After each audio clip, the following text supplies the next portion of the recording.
Son bureau maintenant, c'est ici, quelques mètres carrés dans un appartement de Neuilly où il a fondé une start-up avec 3 amis. Édouard Darchimbaud met au point des logiciels de prévision des ventes pour aider les entreprises à gérer au mieux leur production. On est loin, très loin des tours de verre de la City où ce jeune polytechnicien pensait débuter une brillante carrière de trader. En septembre 2008, il s'installe à Londres pour travailler chez Lehman Brothers où il vient de faire son stage de fin d'études. Mais l'aventure tourne court.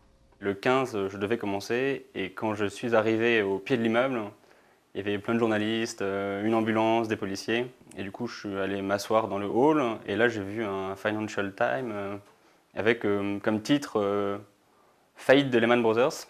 Et là, je me suis dit, ah, oups. Impossible pour Édouard de payer désormais le loyer de l'appartement qu'il vient de prendre à Londres. Résultat, une semaine plus tard, il est déjà de retour à Paris. Très déçu, mais pas découragé. Je me suis mis tout de suite à la recherche d'un nouvel emploi, toujours dans la banque, dans la finance.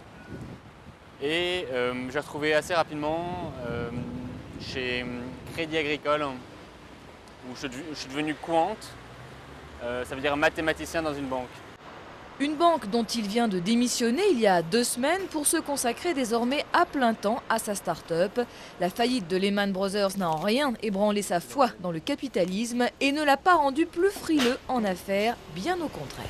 Je retiens que même les plus grosses entreprises, celles qu'on pense les plus solides, peuvent faire faillite. Donc ça permet de relativiser